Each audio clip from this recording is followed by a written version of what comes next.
In this video, we're going to be looking at finding areas and distances. Now, what we're going to be looking at is solving some problems later on involving areas and distances, and we're going to make a relationship between the area under a curve and a distance traveled if we are working with a velocity function. Now, you're going to see when we build or expand upon this idea, we're actually going to be working with limits, just as we did in the beginning part of calculus with differentiation. We saw that process of finding the slope of the tangent line to the graph. We ended up looking at limits to help us solve that problem. Same thing here. We are going to be looking at the area under the curve of a function, and we're going to see it involves finding limits.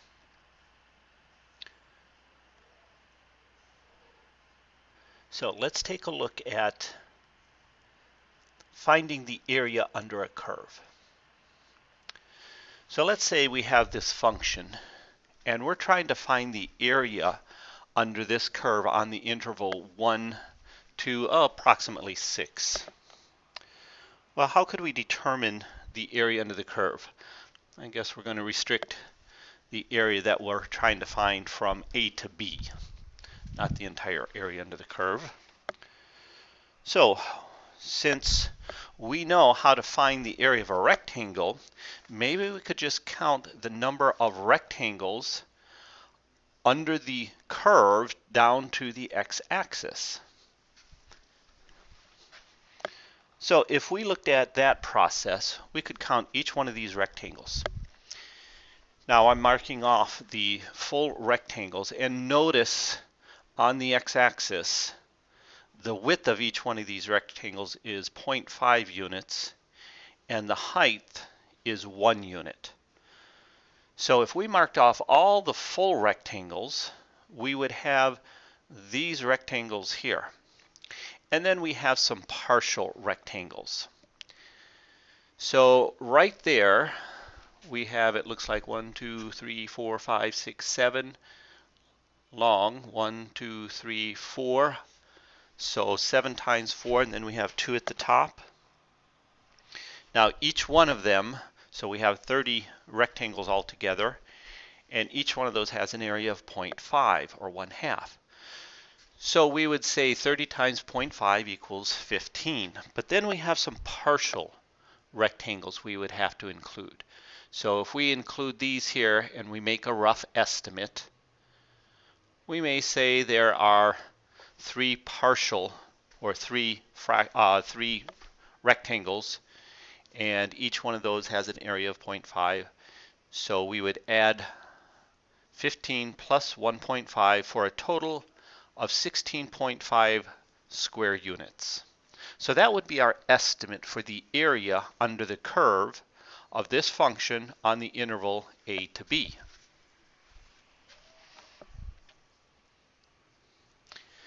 Let's try this using a simpler method. Still, we're going to use some rectangles to estimate the area under the curve,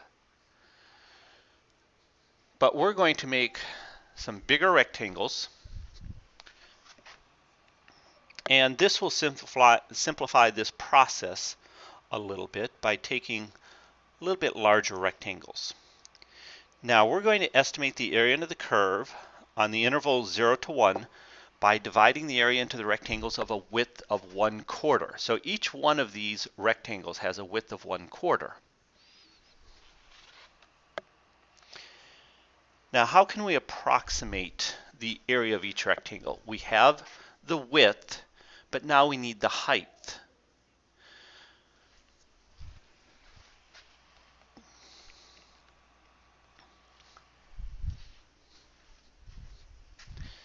So to determine the height of each rectangle, do you notice that the right side of the rectangle of each one of these rectangles is touching the function, which would represent the height of each rectangle? So look at about 0.25. You see the right side of the rectangle, the first rectangle, is touching the function at about 0.25 when x equals 0.25. The second rectangle, when x equals 1/2, the top of that rectangle is touching the function. And likewise for 0.75 and 1.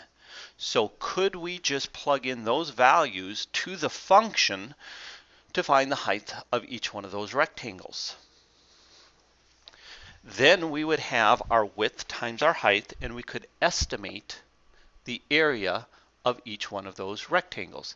Now, from this diagram, we can see that we would get an overestimate for our area.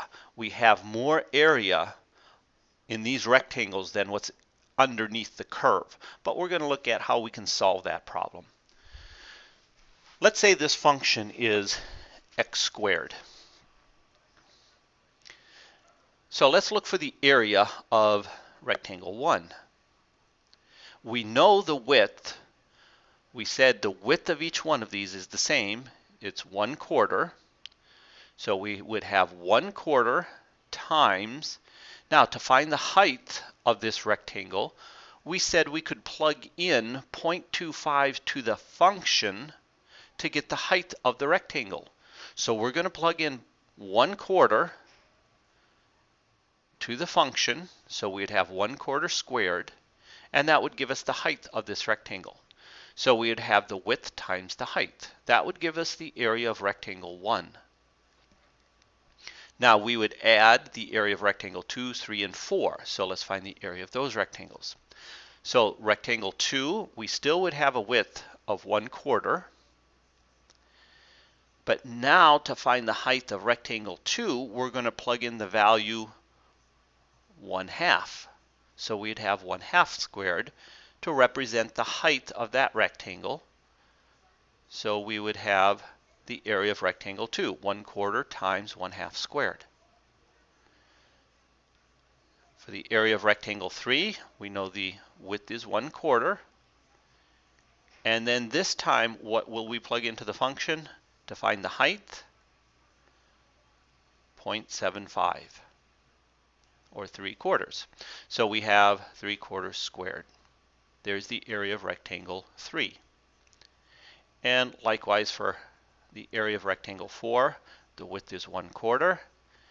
And to find the height of rectangle 4, we would plug 1 into the function x squared. So we'd have 1 squared. So that gives us the area of rectangle 4. Now, if we find all of these areas, add them together, we would get 15/32, or 0.46875. That would be our estimate for the area under the curve. And like we said, we see this as an overestimate. We have more area in the rectangles than we do under the curve. So it's an overestimate.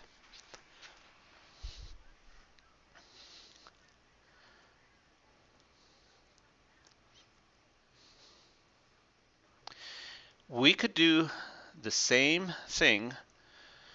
We could find the area under the curve, or approximate the area under the curve, using rectangles, but this time I'm letting the left side of the rectangle touch the curve. And this time, if we use these rectangles, we can see that we would have an underestimate if we let the left side of the rectangle touch the curve to find the height of those rectangles. But the process would be the same. The area of that first rectangle, the width is 1/4, but the height is 0. So that doesn't give us any area. The next rectangle has a width of 1/4. So we would have 1/4 times. Now we would be plugging in 1/4 to find the height of that second rectangle. So we'd have 1/4 times 1/4 squared. Third rectangle, the width, and let me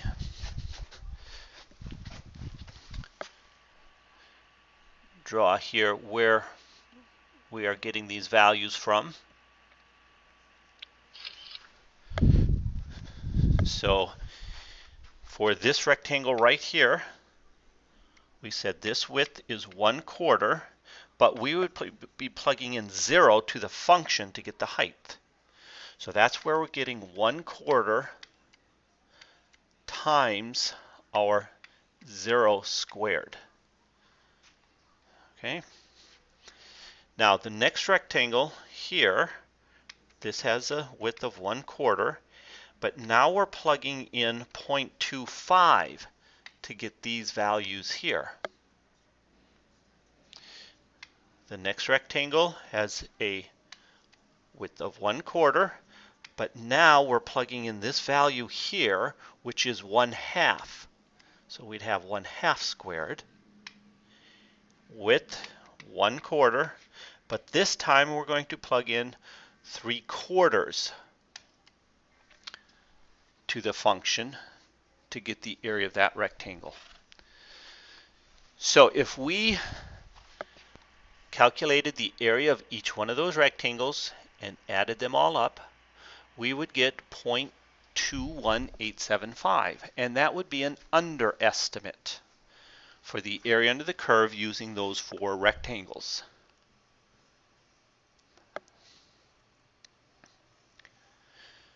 At this point, the only thing we could say about the area under the curve is it's between 0.21875, the area we found that was our underestimate. That was when the rectangle, the top left part of the rectangle touches the function. The area would be between 0.21875 and 0.46875. Now 0.46875 came from when the right side of the rectangle touches the function, and we had an overestimate. So we know the area would be between those two values.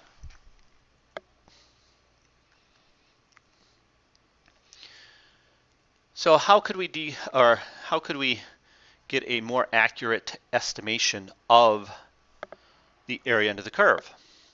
Let's look at what happens if we decrease the size or the width of our rectangles.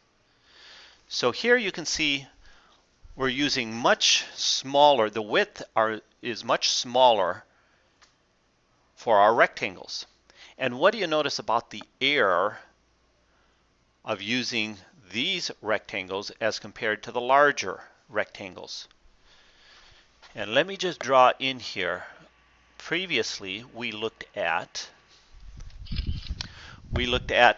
a rectangle going from here all the way over to here, and then here all the way over to here.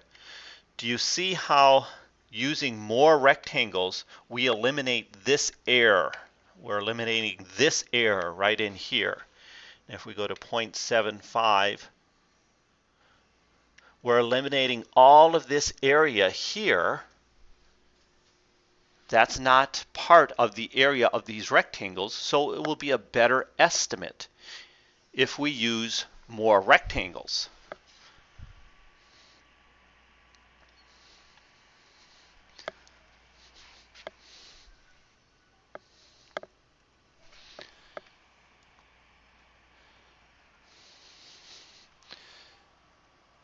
So if we use more rectangles and we calculate the area of these rectangles, if we used the right side of the rectangles and summed them all up like we did in the previous example, we'd get an area of 0.385. And if we used the left side of the rectangles, which we know would be an underestimate, we'd get 0.285. And you can see the interval has gotten smaller. We were going from 0.46 down to 0.21, so the interval was much larger. Here, using more rectangles, that interval where the area would be between has gotten smaller because we're using more rectangles and our error is going to be less.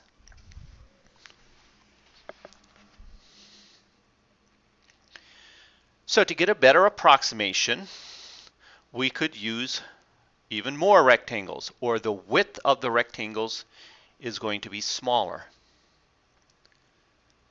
Now, if I built a table of values here for us. That last example, we were using 10 rectangles to estimate the area under the curve. Now the N column stands for the number of rectangles used. So 10, 20, 50, 100, 1000. Those are the number of rectangles. L sub n means that's when we let the left side of the rectangle touch the function. And R sub n is when the right side of the rectangle touches the function. So in the last example, we saw our L sub n was 0.285. Our R sub n was 0.385. So using 10 rectangles, we know the area under the curve would be between 0.285 and 0.385. Now look at what happens when we increase the number of rectangles. Let's go down to 100 rectangles. The L sub n is 0.328 and the R sub n is 0.338. So you can see the interval is getting much smaller. When we use 1,000 rectangles, if we let the left side of the rectangles touch the function, we'd get an underestimate, 0.3328. If we let the right side of the rectangles touch the function, we'd get an estimate of 0.3338. So again, the interval is getting much smaller. And hopefully you feel this limit process going on. So when the number of rectangles gets larger and larger and larger, the interval is getting smaller. And doesn't it feel like a limit from a one-sided limit from the left, a one-sided limit from the right? And it's decreasing that interval, so we're approaching some value from the left and from the right. So that's the feel we're getting from this process. It feels like a limit process. So our best guess probably from here, if we used 1,000 rectangles, it looks like we're approaching 0.33 or 1/3.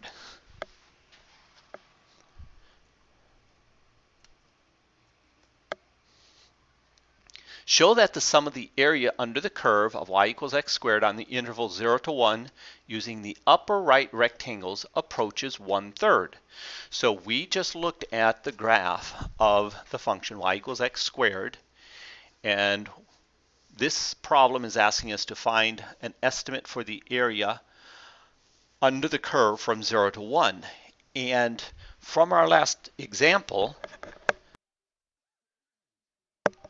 we saw that the left side of the rectangle, the right sides of the rectangles were approaching 1/3. So now it's asking us to show that, in fact, this is actually the case. Now, as a limit, this is what we're trying to show. The limit of the area under the curve using the right side of the rectangle with n rectangles. That's what the limit of R sub n means. As the number of rectangles goes to infinity equals 1/3. So that R sub n represents the area under the curve using the right side of the rectangle with n rectangles, and we're going to let the number of rectangles go to infinity. All right, each rectangle has a width of 1 over n. Our interval that we are using is 0 to 1. We're trying to find the area under the curve from 0 to 1. So the length of that interval is 1 minus 0, or 1. And if we said we're going to divide it into 4 separate rectangles, we would divide 1 by 4. And each rectangle would have a width of 1/4. If we divided it into 10 rectangles on the interval 0 to 1, the interval length is 1, we'd divide that into 10 equal pieces, subintervals. So each rectangle would be a width of 1/10. Here we're dividing this up, this interval from 0 to 1, into n rectangles, so we would take 1 divided by n. So each rectangle would have a width of 1 divided by n. And then to find the heights, we would plug 1 over n into our function x squared, as we did in the last example. So for a rectangle, the first rectangle, it would have a width of 1 over n, and then we would plug that into the function to get the height. So we'd have 1 over n squared would be the height of the first rectangle. So how would you find the area for the second rectangle? What is the width of the second rectangle? It's going to be 1 over n. Now, for the height, what value would we plug in? Would we plug in 1 over n? Well, let's look at a little diagram. So let's say here's our function we're working with, and here's our first rectangle. The width is 1 over n, so this value right here would be 1 over n. Now here's the second rectangle. We're trying to find, oops, I didn't quite get up. It's supposed to be touching, the right side of the rectangle is supposed to be touching the function. So we're looking to plug in this value of x. Well, from here to here, we said that length is 1 over n. So we're adding another 1 over n. So this value right here would be 2 over n. So that's what we would plug into the function to get the height of the second rectangle. So the height of the third rectangle, this value here would be 3 over n. The fourth rectangle, 4 over n. Those are the values we're going to plug into the function to find the height of our rectangles.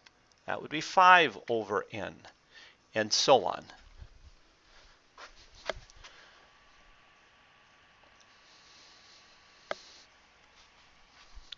So the second rectangle has a width of 1 over n and a height of 2 over n squared. Third rectangle, width of 1 over n and a height of 3 over n squared.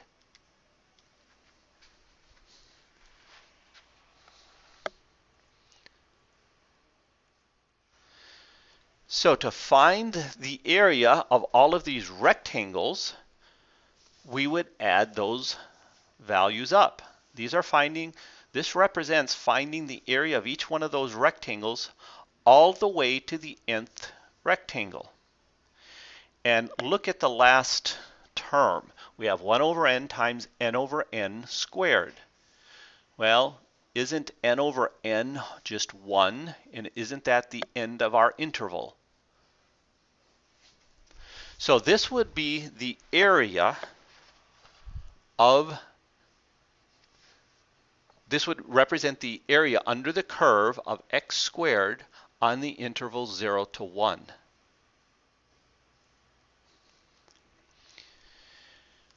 Notice each one of those terms has a 1 over n that we could factor out. And then each term would also have a 1 over n squared that we could factor out. So if we factored out each one of those, we'd have 1 over n cubed, and then times 1 squared plus 2 squared plus 3 squared, and so on, all the way up to n squared.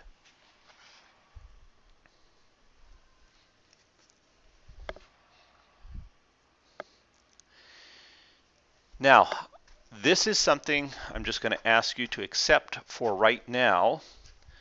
We will be talking about this later. Why does the summation of 1 squared plus 2 squared plus 3 squared plus 4 squared all the way up to n squared? Well, that equals n times n plus 1 times 2n plus 1 divided by 6. And if you wanted to verify that, just take 1 squared plus 2 squared plus 3 squared plus 4 squared plus 5 squared, add that up, and then use your little formula, n times n plus 1 times 2n plus 1 all over 6. Well, we stopped at 5, so we'd have 5 times 6 times 11 divided by 6. That will be the same value as 1 squared plus 2 squared plus 3 squared plus 4 squared plus 5 squared. So I'm just going to ask you to accept that for now, that this is true. But what this will allow us to do now is replace 1 squared plus 2 squared plus 3 squared all the way up to n squared in terms of n. We're going to replace that with n times n plus 1 times 2n plus 1 divided by 6. And then we have this expression all in terms of n. And now we can take the limit of this expression as n goes to infinity. Now think about this process here. This expression that we have, the limit of r sub n as n goes to infinity, represents the areas of all those rectangles being added up. So we said if we take the limit as n goes to infinity, we should get the area under that curve. Because if we have an infinite number of rectangles, do you see, or can you imagine that the error is going to be minimized, or we're going to be approaching the exact area under that curve? So you can calculate this limit, the limit of n plus 1 times 2n plus 1 all over 6n squared. We can find that limit. Now you can use several methods to get there. You could use L'Hopital's rule, because if you use direct substitution, you get infinity over infinity. Or you could divide by the highest power of the denominator, n squared. So either way, you could evaluate this limit and you could show that the area under the curve is 1/3. So we verified numerically and algebraically that the area under the curve of x squared from 0 to 1 is 1/3.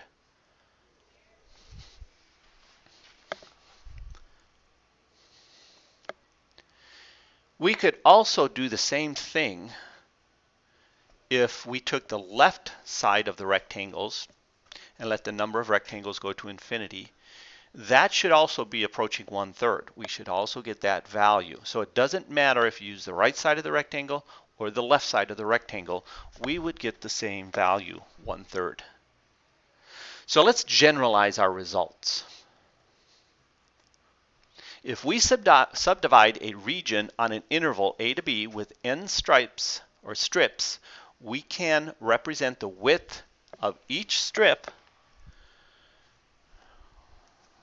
with this. Now if we think about what's happening here, let's draw a little diagram to make this make sense for us. If we have an interval from A to B and we're trying to find the area under the curve, well, we need to take this interval, the length of this interval, and divide it by the number of rectangles to determine the width of each rectangle. Well, to find the length of this interval, that would just be b minus a. That gives us this length of this interval. That's b minus a. And then we said we're going to take the number of rectangles, divide b minus a, and that will give us the width of each one of those subintervals, or the width of each rectangle. So that is always how we find the width of our rectangles. We call that our delta x. So if we have this curve, and we're finding the area under the curve, and we're creating these rectangles here, we're calling the width of these rectangles delta x. And we know delta x is calculated by taking the length of the interval divided by the number of rectangles. So that's always how we find the width of our rectangles. And now if you think about the process that we went through, we need to have two things to find the area under the curve. We need to find the width of our rectangles, then we need to find the value of x to plug into the function to find the height. If we have those two pieces of information, we can estimate or find the area under the curve.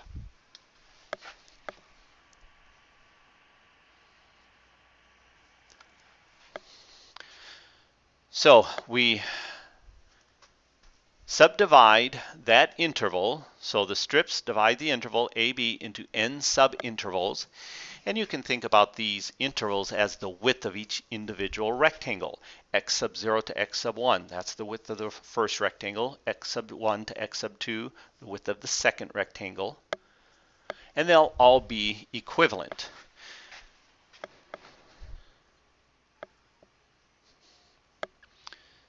So just a little diagram to show if we have the right side of our rectangles touching our function and we're looking at our subintervals, our delta x is the width of our rectangles. And the height would come from plugging in those values to the function. That would find the height of our rectangle. So the area of the ith rectangle is just some arbitrary subinterval. We call it the ith interval. So if I just randomly picked out a rectangle between A and B someplace, I could call that the ith rectangle. So this would be the ith subinterval. So we would plug x sub I into the function to find the height of that rectangle times our delta x. That finds the area of any of our rectangles. So the definition, the area of the region S that lies under the graph of the continuous function f is the limit of the sum of the areas of the approximating rectangles. So this is the process that we just went through to find the area of our rectangles. We took the limit of r sub n as n goes to infinity. And this just shows the calculation that we went through.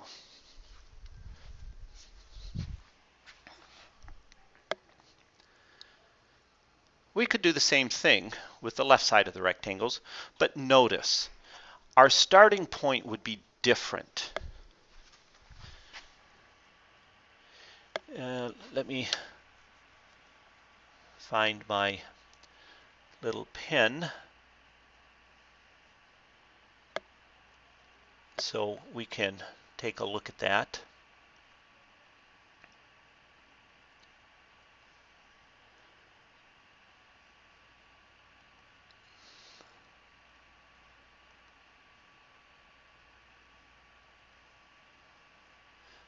So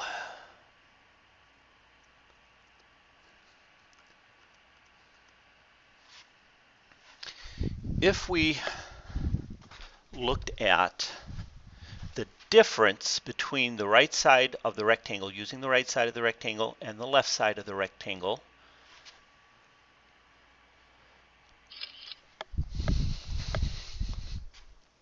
when we use the right side of the rectangle,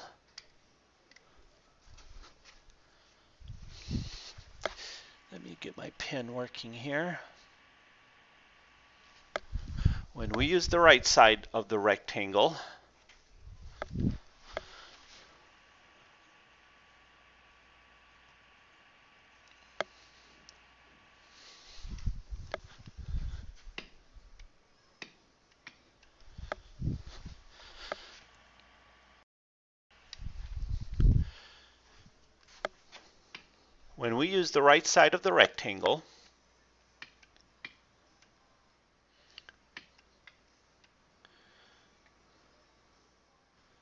notice we have the first value that we plug in.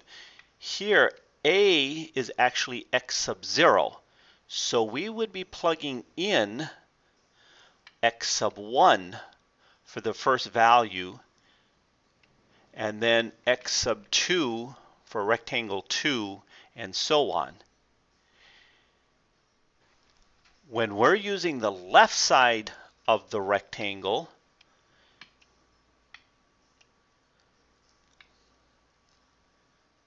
now this side of the rectangle is touching the function, and so we would start out at x sub 0. So notice our first rectangle, if it's the right side of the rectangle, would be x sub 1. And then we would go all the way up to x sub n. And x sub n is also b. But if we use the left side of the rectangle, we start at a and we go all the way up to x sub n minus 1, because here we would, if this is x sub n minus 1 would be the value that we plug in for the last rectangle. So that would be the difference if we're using the calculation with the right side of the rectangle or the left side of the rectangle, our starting and ending points.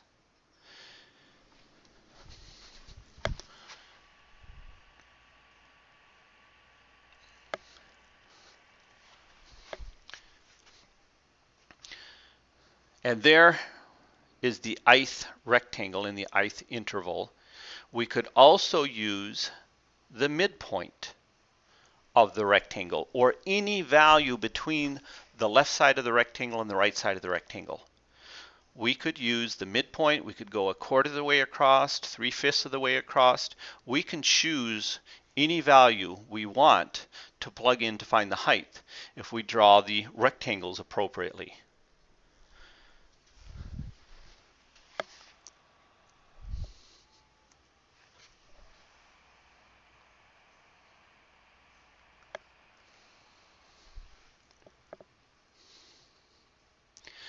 We can use sigma notation to write the sum with many terms more compactly than we can as we did previously. We were writing out f of x sub 1 times delta x plus f of x sub 2 times delta x and so on. In sigma notation, we can represent all of that with the sigma from I equals 1 to n of f of x sub I times delta x. Now this means that first we plug 1 in for I, so we'd have f of x sub 1 delta x. Then we go to 2, so we'd have f of x sub 2 delta x. Then we plug in 3, 4, 5, all the way up to whatever n is. If n was 10, we'd go up to 10. But since we're letting n equal n, we'd be going all the way up to n. And you can see the last term in that expansion is f of x sub n times our delta x.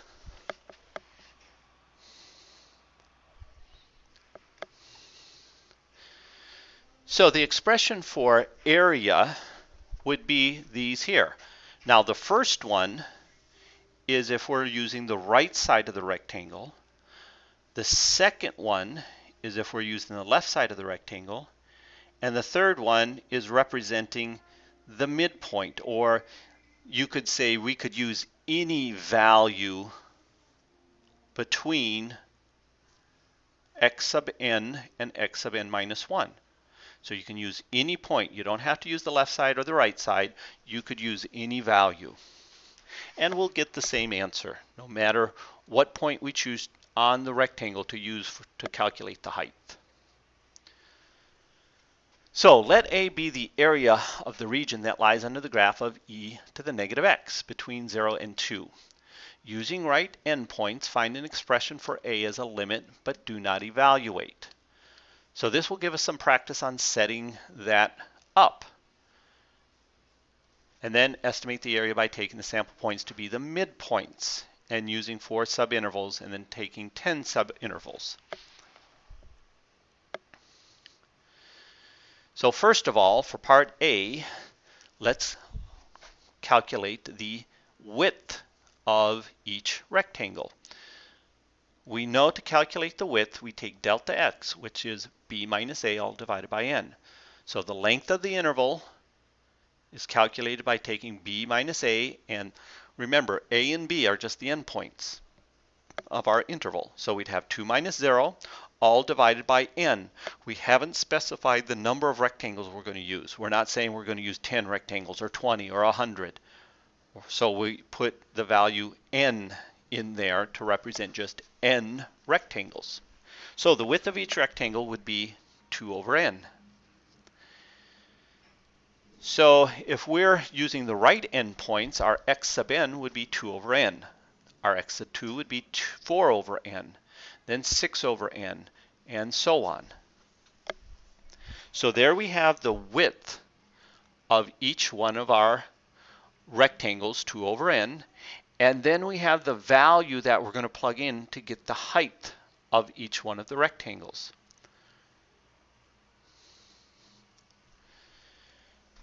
So now look at the first white box. It says f of x sub 1 delta x.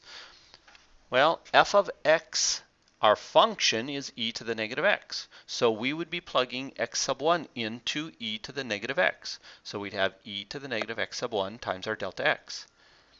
Second term, f of x sub 2. We're going to plug in x sub 2 to our function times our width, all the way up to the nth rectangle. So we'd have e to the negative x sub n times our delta x. So that's how we would set up an expression for the area. And then we could take the limit because it asks us to write it as a limit. So we could put in our widths. Our delta x's are 2 over n. So we could factor out that 2 over n and write it as a limit. And this would find the area under the curve of that function e to the negative x on the interval, I forgot the interval, I believe it was 0 to 2 with n rectangles. And if we put this in summation notation, it would look like this. That's the same as the rectangle above.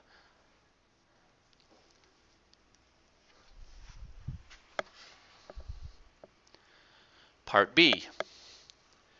With n equals 4, now we are going to divide this interval up into 4 equal areas, or 4 equal subintervals. So now we can find the width of each one of the rectangles. We have the interval length is 2, and so we would divide it by 4. So the width of each rectangle would be 1/2. And then we can break up the interval into 4 equal subintervals. So from 0 to 0.5, 0.5 to 1, 1 to 1.5, 1.5 to 2.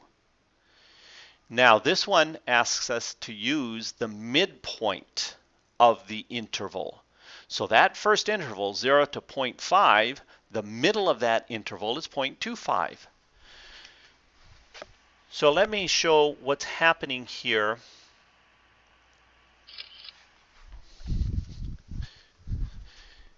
Here we're looking at some function on the interval a to b. But now we've broken this up into 4 rectangles, but we're not using the right side, we're not using the left side, we're letting the middle of the rectangle touch the function. We're letting the middle of the rectangle touch the function. The middle, and so you can see I have the middle of the rectangle touching the function. So this interval now was, and I now realize we started at 0, so if this is 0, we said the length of this interval here was from 0 to 0.5. But if we're using the middle of that, the midpoint, that would be 0.25. Likewise with the next one, we are going to plug the midpoint of this interval into the function, and that would be 0.75. We're going to plug the midpoint of this interval in, 1.25. The midpoint of this interval, 1.75. That's what we're going to use for the height of our rectangles. We're going to use the midpoint this time. So that's the value we're going to plug into the function to find the heights. So those are the midpoints multiplied by the width, and we know that the width of each one is still 1/2. And if we used our calculator to find this value, we'd find it to be 0.8557. So this would be done with calculator to find this value.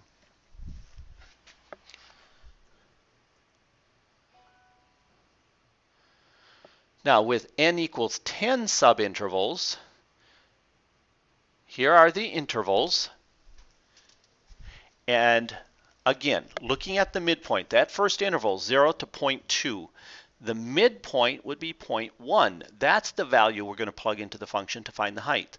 The second interval is 0.2 to 0.4, but the midpoint would be 0.3. So that's what we're going to plug into the function to find the height of the rectangle, and so on. And it would be a very good idea to go through this process. Don't just look at the slides and say, yeah, I understand them. Actually go through this process of putting this all together. It will help you tremendously when we go through and calculate the areas. So here's a graphical representation of what we have found with the 10 rectangles. Estimated the area under the curve using the midpoints. And what advantage do you see using the midpoint as opposed to using the left side or the right side of the rectangle? Do you see here that with the function coming through like this, here we have some air right here